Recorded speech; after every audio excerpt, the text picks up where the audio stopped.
So this is going to be a math discussion / math talk, more towards math talk as it goes ahead, right? And the subject is the Wicked Witch of Agnesi, and it's by Marc Calza, our own secretary. So, Halloween themed, this is why I sort of called it that, Wicked Witch of Agnesi, because we're going to be talking about a curve called the Witch of Agnesi. Now, sort of historical background to that, which I do find interesting.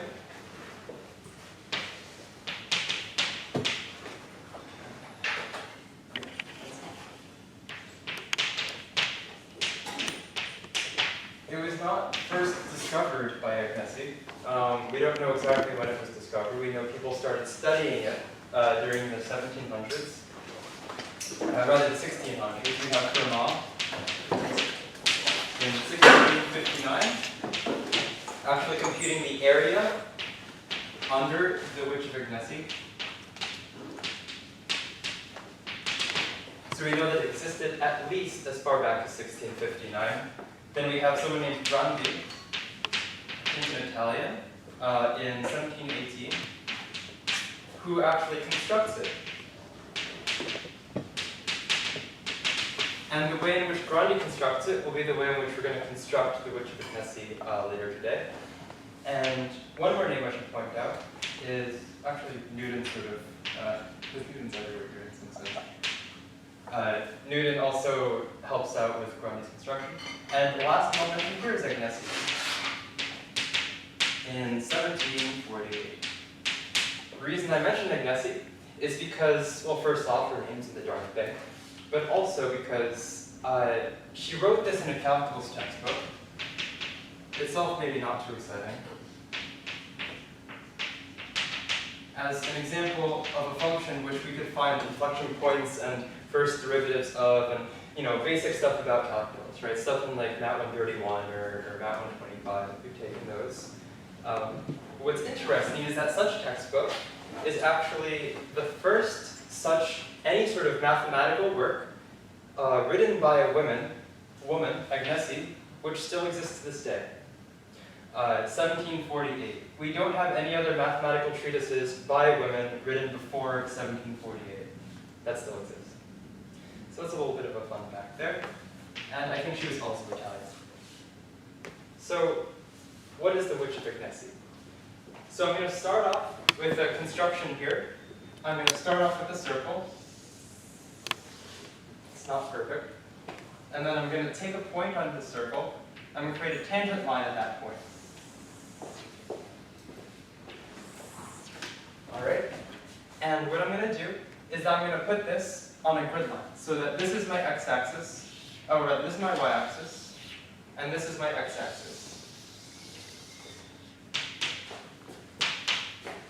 And I'm going to say that this circle has a radius of a, just some number a, and that this is the origin. So, what can we say about this line here? What's the equation relating this line here in terms of a? Anyway. 1 equals to y. That's it. Y equals 2a. And that's because you sort of imagine this as varying x as a straight horizontal line, but where y is fixed. And y goes as high as twice of the radius here. And what is the equation associated to the circle?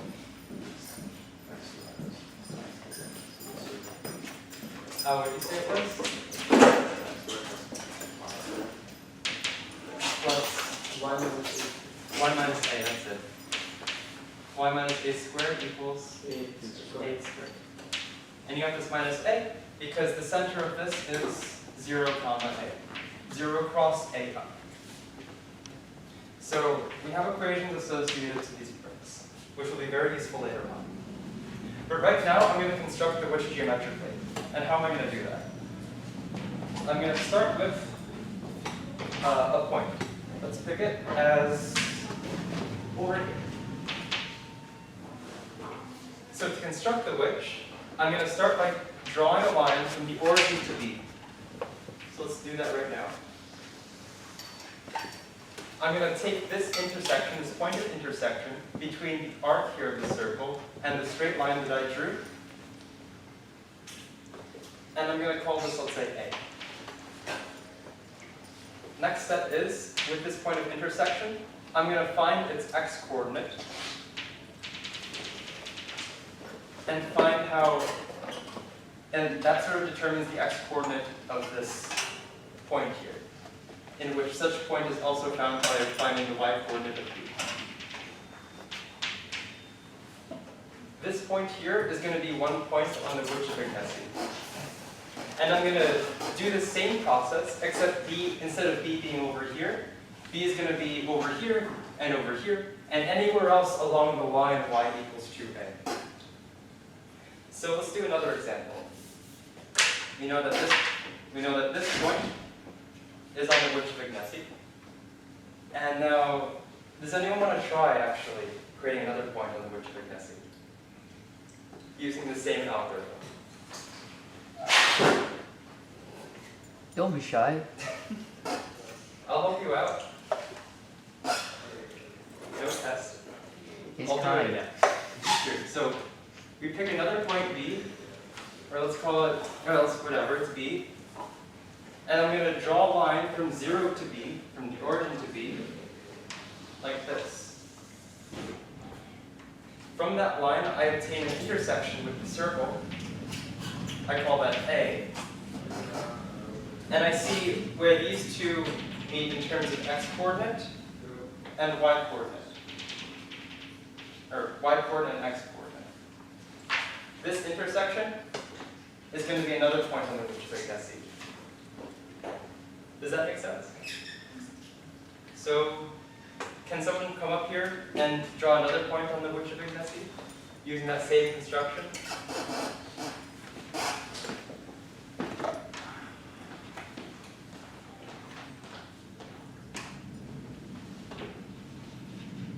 Okay. Whatever. Can someone give me a non-trivial point on the Witch of Agnesi?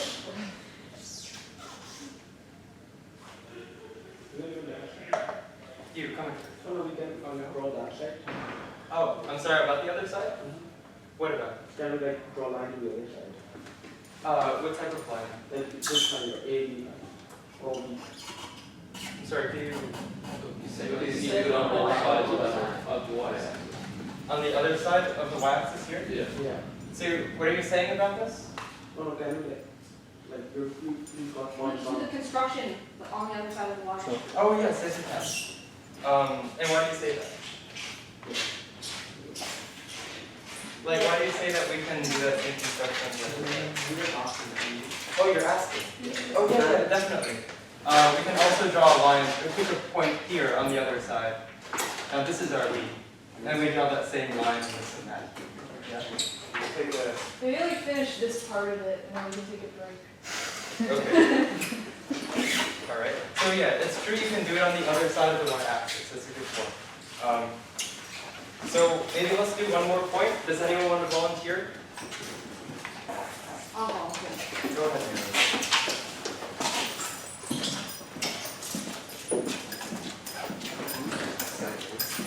I can have to call.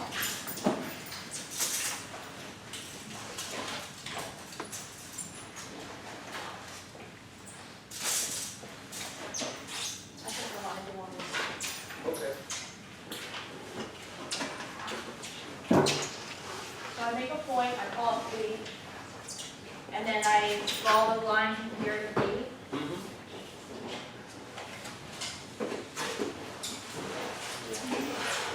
And then I take this intersection, and I drop this.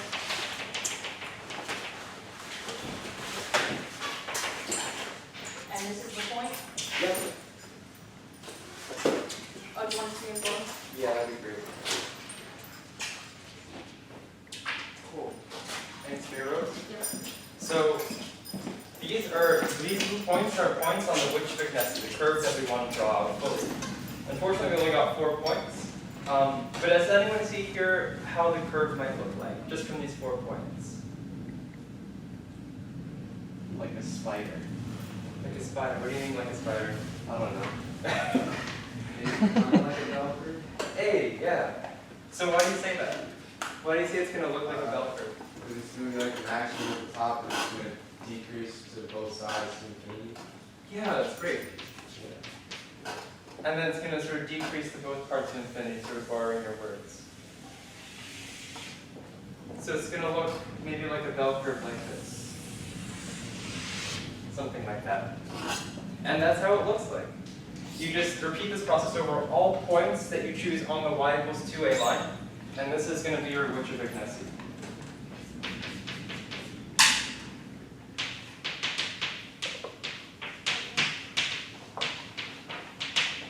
As for finding an algebraic expression for f of x, our Witch of Agnesi, we're going to rely on the circle that we drew, as well as the line that it's based on. The line which is serving as a tangent line to a point on that circle, rather. So to do that, we're going to see where these points are. See that these points are determined both by the point of intersection here and the b that we chose.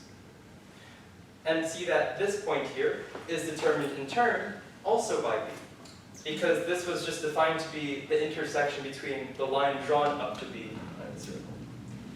So it suffices to describe b and trace out what this line is and figure out what this intersection would be. So let's call RB to be of x and y components. And what can we say about the y component of b? It's 2a. 2a, yep. And what can we say about the x component? Any? Yeah, that's it. It can be any. So it's going to be any, so I'll just call it t. Okay, so what do I start off with? I start by drawing a line, and I see where it intersects. Now the equation of a line is just y equals mx plus b.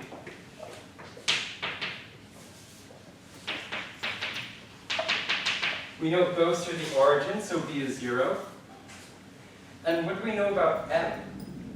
What's the slope of this line here that goes through the origin and goes to b? Yeah, 2a over t. So to find an intersection, we just we equate, or rather we solve for a variable here, let's say it's x, and then substitute it in there. Or rather, equate those two together in terms of x. So we know that this here is going to be x equals radical a squared minus 1 minus a squared. And we know in turn here that x is going to be t over 2a times y. So it suffices to equate these two together, and let's see what we get. We get that t over 2a times y is equal to radical y squared minus a squared minus y minus a squared. Simplify this further, we get a squared minus y squared plus 2ay minus a squared. You see that these two cancel out. And furthermore, we can square both sides to get t squared y squared over 4a squared is equal to minus y squared plus 2ay. I'm going to bring everything to one side. We see it's just a polynomial. We can solve for y. And we see that it's going to turn out to be t squared over 4a squared plus 1 y squared plus 2ay equals 0. Now this is a polynomial. I can just factor up y, and I will see that either y is going to be 0, or y is going to be some complicated gobbledygook. So it's going to be factor out y here, and you see that this 2 becomes a 1, this y disappears. Then you subtract, you take the second factor, subtract 2a from both sides, divide by this coefficient, you get this. Oh, is it negative? Yeah. Sorry, 2.4y Two to and that two side. Negative y is Minus 2. Minus negative. Oh, you're right. Yes. So yeah, then this would be positive. Yeah, that's right.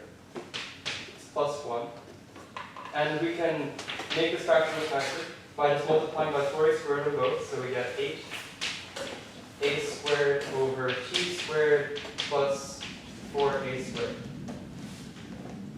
And so it turns out that our t, remember, is just our x varying, and our y is just how high it's going to be. 8 cubed, right? Oh, sorry, yeah, I can mistake there. So it turns out that our x is going to be the same as b, so that this point here is going to be t, and my y value is going to be as high as a. And we know a is just going to be that. 8a cubed over 4a squared plus 1.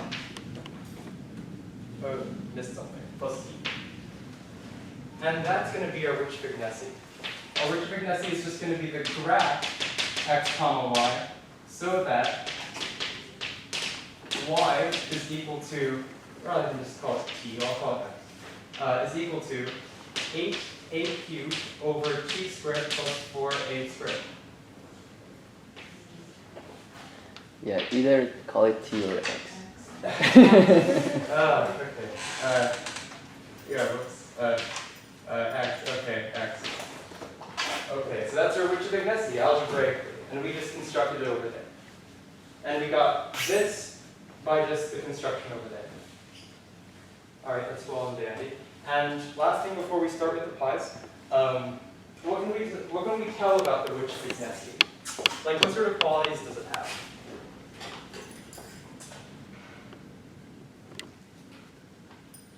Like, is it bumpy? Like, are there a bunch of bumps, or is there one bump? Okay.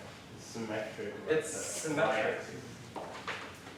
Yeah, so it's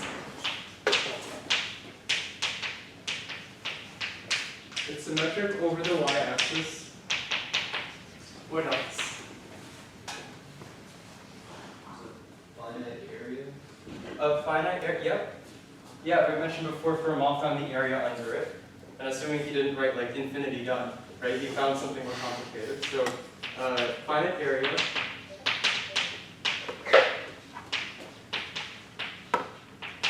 It's also bounded, right? Which is super neat. What can we say about if it's continuous or differentiable or this or that? Is it either of those things? Both of those things. Huh? It's both of those things. It's both of those things. Is it continuously differentiable?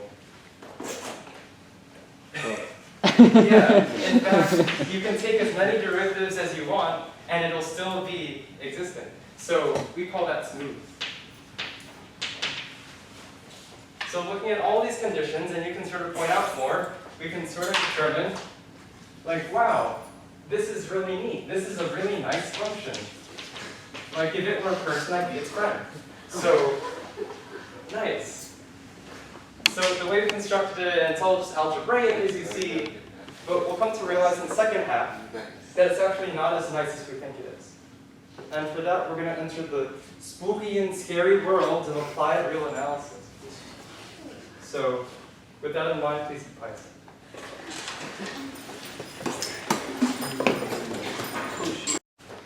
Okay, great. So, hopefully everyone got pies. If you didn't, then you're going to have to wait, because I'll be presenting on the second half. And this is going to, so the first half was about how the Wicked Witch of Agnesi was nice in some respects. So to recap, it was symmetric over the y-axis, it was a finite area for a Fermat found, it was bounded, smooth, and whatever else. Nice. I'm going to show you in the second half how it's actually not nice. Not nice after all. That's the title, Wicked Witch of Agnesi. So, before then, I have to talk about something called polynomial interpolation. Just by show of hands, has anyone ever heard of polynomial interpolation? Cool. Alright. So it's about half the people, but so it's pretty handy. So let's start off with the curve. Okay. So let's say this is my x-axis and this is my y-axis, and I just have some curve, and let's make it continuous. So sometimes in math, we don't really want to deal with the function f So in terms of the curve associated with that function. We don't want to deal with f, but instead deal with something nicer than f. Let's say a polynomial. There are some polynomials which can approximate this curve better than other polynomials. For instance, this parabola approximates this curve really terribly because it doesn't agree on any of the terms. But there are some polynomials that are pretty good. Now, to find such polynomials that are really good, you have to rely on the mathematical greats of the 17th, 18th, 19th centuries, but we'll build up to that.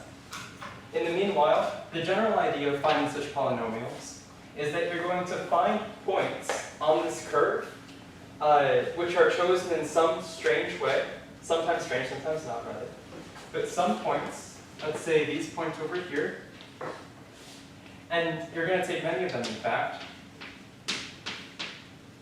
and you're going to take these points on the curve to be like representative of, like collectively speaking, representative of the curve itself.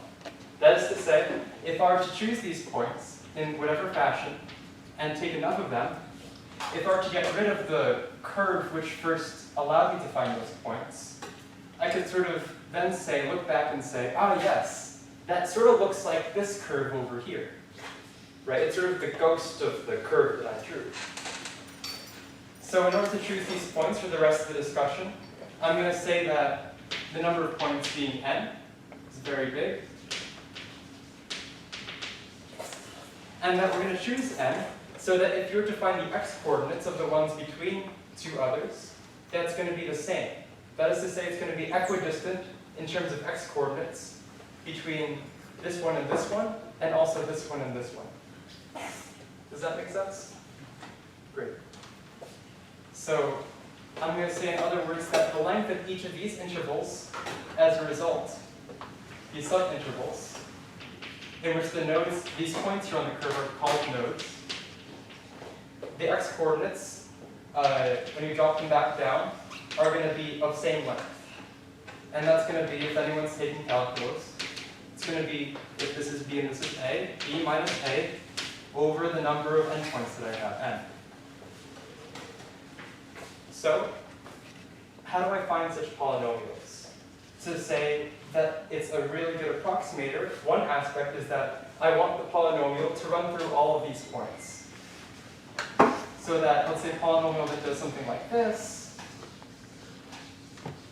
that goes through all of the points, all of the nodes, is going to be really good compared to, let's say, the original curve that I drew. That looks pretty good. So one of the polynomials that was come up with for polynomial interpolation, the process of finding such a polynomial was done by Newton, and so we call it in his honor. Is that a U? No.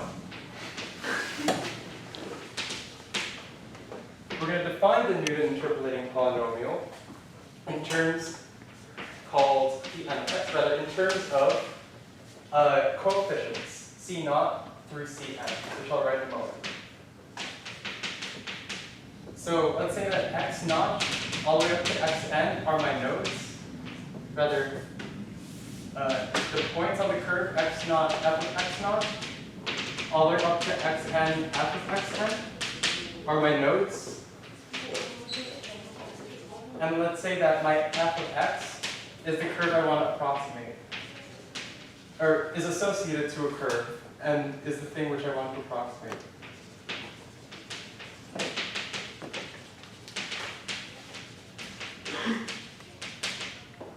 So this Pn of x is just going to be put in terms of C1 through C0, and it's going to look something like this.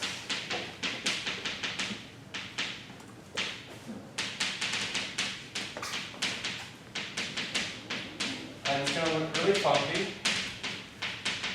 And the point of this discussion is not to worry about how one derives this. We just leave that to Newton, and whatever works out, I'll put at the end of this discussion.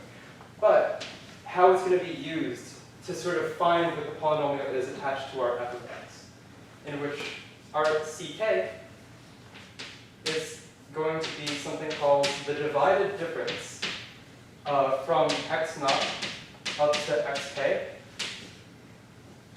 and in which this, I'm going to call it the divided difference,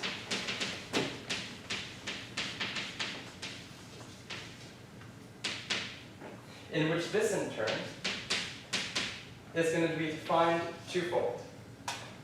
One, that f of xi, if you just have one entry here, so for instance take k equal to 0, and this has one entry, f of the divided difference of xi is just going to be defined to be the the f evaluated at xi, and that f of, if you have x sub 0 going all the way up to x sub k, or rather, yeah, let's say 0, this is going to be defined to be in turn the divided difference of a similar looking list.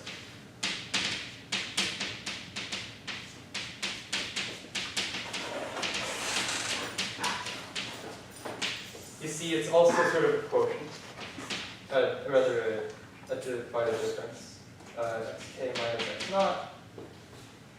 And we note something of the second term here. We note specifically that this here is a divided difference among k plus 1 terms. K plus 1 nodes, rather. But what do we notice about this list here? What's the length of this list of nodes here? K, that's it. K, and how about this other one here? K, okay. K first K. So this is pretty nice, in that let's say I have k plus 1 nodes here, I can reduce the divided difference of k plus 1 nodes into just something in terms of the divided difference of just k nodes now. And you can do this again, plug this back in here, so that you go from k nodes to k minus 1 nodes, and you repeat that process. It's a very long time, like 4 hours or something, and then you boil down to this case here. So this covers what this sort of divided difference is. So what's the point of all this, right? The point of all this is to find such a polynomial. Newton tells us that we can find a good interpolating or approximating polynomial using this equation in which these coefficients are determined by the divided difference definition here. And such is determined in turn by both the function that we chose here and the nodes. All right, that's super. So now we're going to sort of look at how some are going to be better than others. Some polynomials are going to be better than others at approximating. And for that reason, I'm going to say, let's say, rather, here's a question for you. How do we show that one polynomial is a good approximator for a given group? That is to say, let's say I have a polynomial, let's call it p. This is p of n of x, and this here is f of x. This blue line here is f of x. What's one way to figure out how good p n of x is compared to f of x? Patrick? Take the integral of the difference between the two functions. Sure, yeah. So what does that amount to? In terms of like a... Like how far apart they are. How far apart? Yeah. So what does it mean to take the integral of the difference of the two? Well, it means that you just find out how one is far away from the other here, and then you find the integral under that. So that's just going to be the area under this here, right? Yes, go. But you can also take the square of the differences in integrate over it. Yeah, that's probably better. Yeah, sure, you can do that. Maybe I'm thinking a bit more simply. Maybe what's a simpler way of thinking about how they can agree or not? Maybe not taking an integral finding areas, but maybe something more pointwise.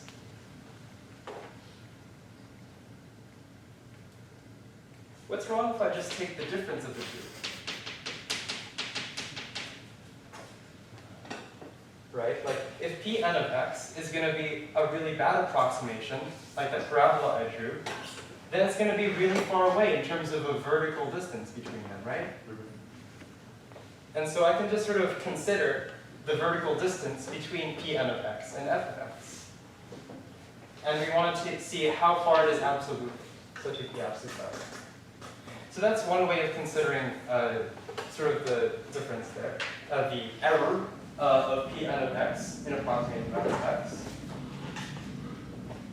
So we're going to call that error, I call Rn of x to be the not absolute error, the difference error.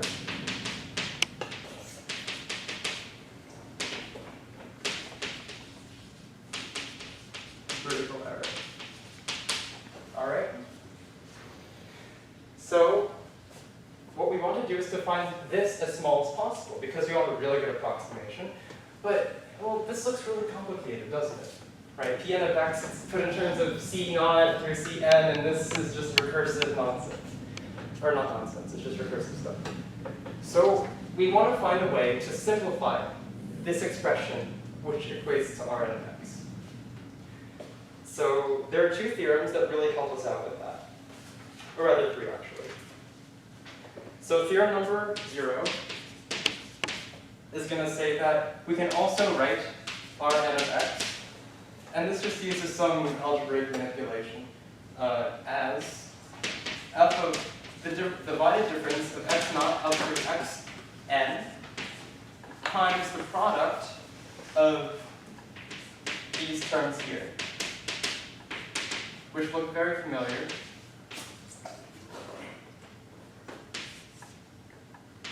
And we're going to break it up into cases, one in which the input of the error that we find is going to be 0 if it's at a node.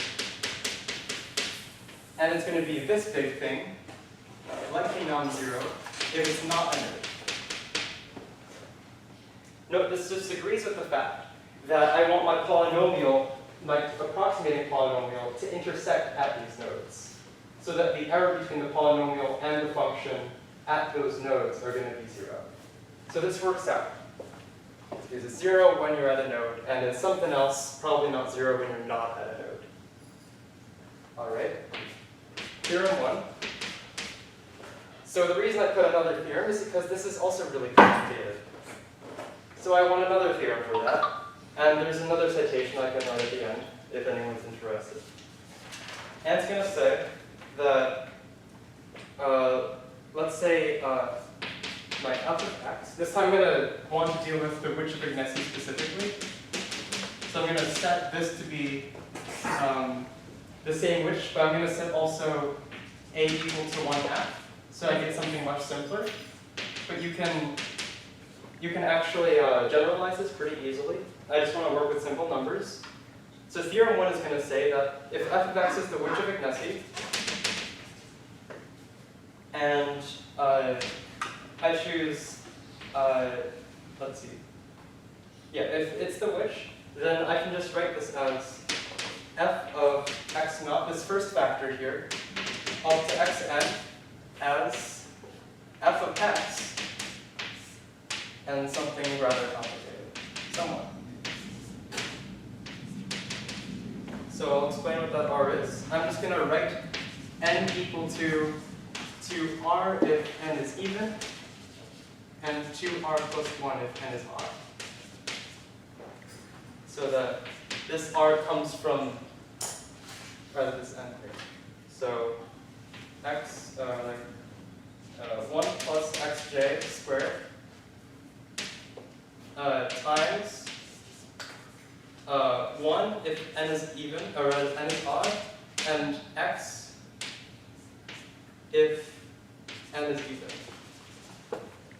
Okay, that looks so complicated, but thanks to theorem 2, it will be less complicated when you put everything together. So we're going to say that the second term, which uses the same source, can just be rewritten as another product, rj equals 0, and hopefully this product looks awfully familiar, times 1 over x, and even and odd. Okay, so these are super convenient, which I won't prove because it's applied real analysis. But we can plug theorem 1 and theorem 2 into this expression of Rn of x provided by theorem 0 to get something much nicer.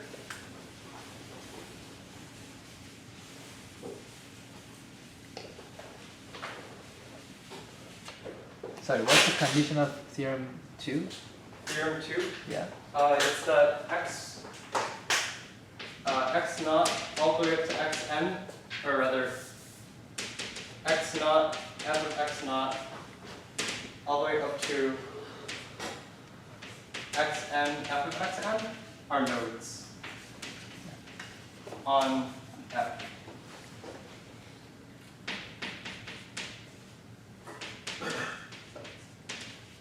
And F is the which?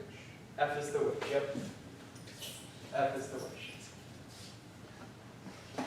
So seeing how these hypotheses are fit, we're going to apply these theorems. So using theorem 0, or rather from theorem 0, I'm going to apply theorems 1 and 2. To now say that first term there is just going to be f of x times that product gobbledygook, or actually I'll write it out. Rj equals 0, 1 plus xj squared, r plus 1. And then that thing times second theorem, another product.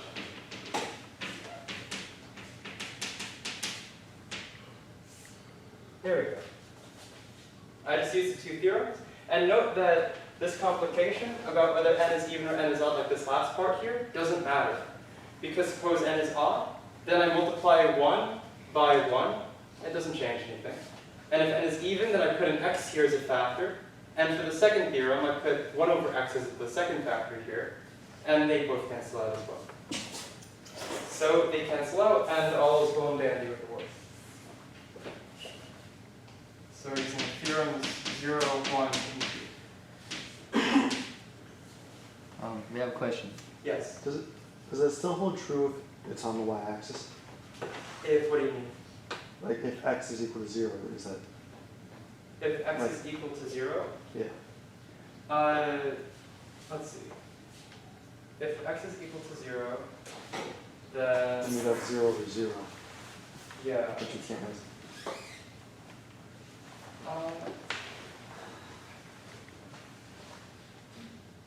I suppose you could make 0 a node as well, but that wouldn't be general.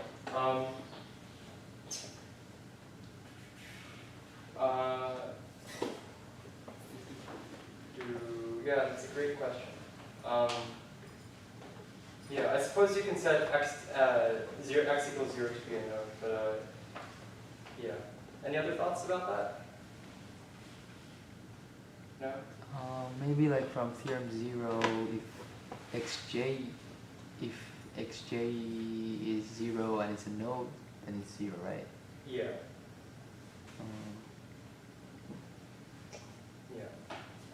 It's a good point. Also, in some sense, an inessential point with respect to the larger picture of things. But it's a good point. But yeah, we'll continue onward. Rn of x is now this expression, and it can be rewritten as f of x as the big product from j equals 0 to r. Or got a negative 1 here. R plus 1 of x squared minus xj squared over 1 plus xj squared. Yes. All right, so we have something even simpler for Rn of x. And again, remember, our goal was to minimize our error, minimize Rn of x. Okay, so now this looks maybe awfully complicated still. But let's consider nodes. Let's pick our nodes specifically in the interval -5, actually over here, from -5 to 5. So that my nodes are just going to populate around here, and they're going to be equidistantly chosen, like I mentioned before. So what can we note about the behavior of this curve in this interval -5 to 5? For example, one question that could be asked that's productive to the conversation is, what's the maximum on this curve in that interval? 2A. 2a. That's it. Oh, we said a was 1/2, so Okay, 1. 1. Okay. Maximum is at 0, 1. And what's the minimum? Bound f of 5. Yeah, f of 5. And what's f of 5? 1 over 26. 1 over 26. Right. So it goes as low as 1 over 26. And it goes as high as,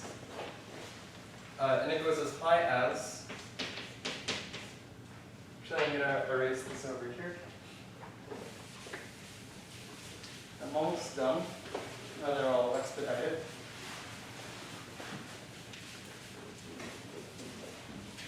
So we now know that 1 over 26 is less than or equal to f of x, which is less than or equal to 1.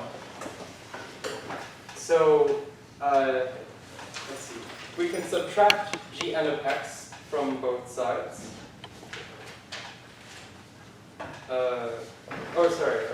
Multiply both sides. First, I'm going to define this big product as just g sub n of x. Now that's dependent on n because r determines n.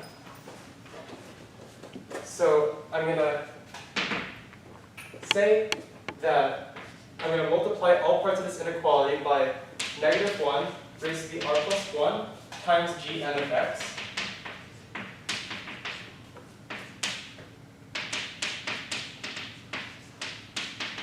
And in turn over here,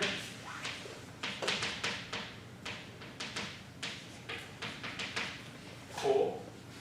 Then I'm going to take the absolute value across all of these. Note that it's not going to be problematic because this is already positive.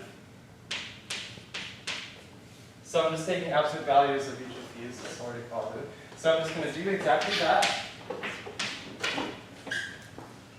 And I end up with, by just substitution here, this is just r n of x. And then this in turn is going to be absolute value of g n of x. And this is going to be 1 over 26 of that same thing. So remember what we want to do? We want to find this to be as small as possible in order to find a good approximation. Now, remember also my goal in saying that I want to say that the which was bad. I'm saying the which is bad because if I were to take the nodes along here, the specific interval of 4 to 5 within that larger interval, find those nodes chosen equidistantly, and I see the corresponding, thanks to Newton, his interpolating polynomials, and what happens around this region, 4 to 5, I'm going to see, in fact, that the error can get arbitrarily large. It won't be a good approximator by our intuition. It's actually going to get arbitrarily large as you make more and more nodes. That's going to be strange, because we figured that if you have more and more nodes, then it's going to be a better approximation. But if you get more and more nodes in the interval 4 to 5, you're going to get a worse approximation. So we're going to show exactly that. I'm going to expedite this in the next 2 minutes. That our goal ultimately is to figure out what g n of x is going to be. Is it going to be really small and 0 on both sides, or is it going to go to infinity and beyond? Turns out it's going to be the second case. So in order to minimize r n of x, or rather to show in that small interval, 4 to 5, that this can get arbitrarily large,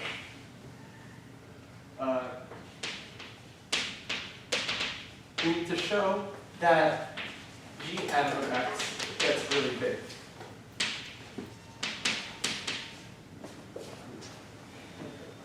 So to find that this is really big, we need to, I'm going to rewrite this.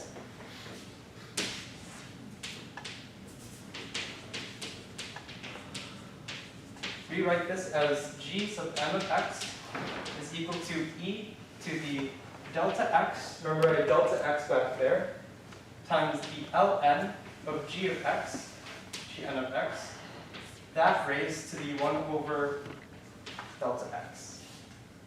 see that these exponentials and logarithms cancel out, and you have delta x's canceling out. And I'm going to call this part here, this part over here, I'm going to call it as q of x. So if I want to show that Gn of x gets really big, modulus, I just need to show that q of x is going to be, Qn of x is going to be positive. And why is that? Well, let's consider this. Remember, delta x is in terms of n. Specifically, I rewrite it as n over b minus a. So if Qn of x is positive, it means that this is just an exponential in terms of x and n. And I let n tend to infinity, and this exponential is going to have a positive exponent, which means that in the region 4 to 5, it's going to be here. It's going to be exponential. It's going to be, right? And so if you tend n to infinity, I'm just raising that exponential to higher and higher powers, and that blows up. So I just need that q sub n of x is positive to show that Gn of x blows up. So I'm going to show, sort of rather state exactly that. Qn of x is just going to be delta x times, let's see here, or q of n of x is going to be the Ln. So our Qn of x is just this. Gn is this over here. So you apply the product and sum sort of rules you have with logarithms, and you just get a series of summations. And in fact, you actually need to show that Qn of x is both positive in the interval 4, 5, and that it exists in general. These are taking limits, you want to make sure things exist. And by sort of other theorems, you can show that Qn of x exists, and it's actually positive, and so all of this flows. Positive means Gn of x gets really big, which means Rn of x is really big. So in turn, if you're to find actually, in conclusion, a polynomial with, let's say, only 10 nodes, it's actually going to look really terrible. It's actually going to look something like this. At least the sort of picture I have here. It's going to sort of start over here with n equals 10. It's going to start over here, and it's going to loop down like this, go up, go down. Oh, I missed it. Go down, and then shoot super high up, and then go back down. So this part here, especially, is what we're considering, that it gets arbitrarily large. If you take an analysis, it means it doesn't uniformly converge. Do you have how high it gets? Do you know the number? Oh, yes. So whatever, we're talking very abstractly about these things, but I didn't actually refer to the specific formula of the Witch of Agnesi.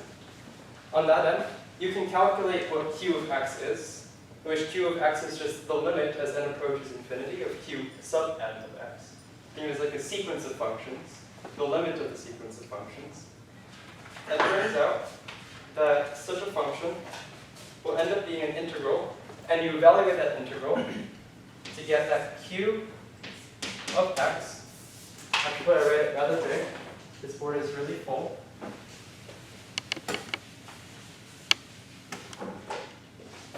That this q of x, and remember we want it to be positive, which is just the limit as n approaches infinity of q sub n of x, ends up being integral from somewhere I didn't really show. And it's going to be 5 minus x ln of 5 minus x plus 5 plus x ln of 5 plus x, then minus 5 ln of 26 minus twice the arctangent of 5.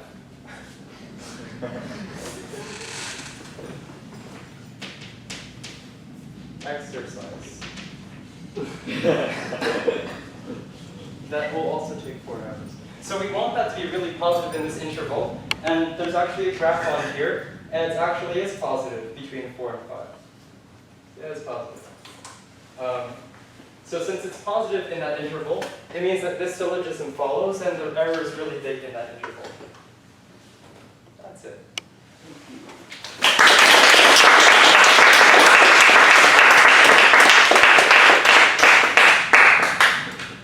Are there any questions? Yeah, Carter. Yeah, so what actually is the area under it? It's 4 pi squared a something. Yeah. No, 4 pi squared I think it's 4 pi squared, 4 pi a squared. 4 pi a squared? I think so. Doesn't it make sense? I feel like you'd have a square term because it's area. Okay, up to Yeah. factor of pi. Yeah. Yeah. I thought it's squared. No, it's not. No. Maybe the volume is like 4 pi squared a cubed or something, and then Definitely not a cube. yeah. Yeah. It's volume and then you Yeah. get through. It's Oh just well, a matter yeah. Sorry, I thought you said the Yeah. area. The area is 4 pi a squared accordingly. Yeah. Oh, cool. All right. So whoever bet on that, you win $50. This was the area according to Fermat. Yeah. Any other questions? Ashwin? So here, you have q of x, and you say q of x is positive and implies double thing. Yeah. What if q of x is positive, but it tends to 0? Like, it is positive and it's going to 0, so then e to the q to the n actually goes to e to the 0, which is just 1. Sorry, are you saying that Qn of x tends to 0 as x approaches infinity, Yeah. or like Yeah. n approaches? Yeah. Yeah. What if that? So it's positive, but what if it as n goes to infinity? Yeah. So as n goes to infinity, it's just Q of x, right? Yeah. Where did I write it? There, Q of x. Okay. So you're saying if this goes to 0 for larger and larger values in the Yeah. interval of x, and then, well, remember we restricted it to 4 pi. Or, Yeah. The q n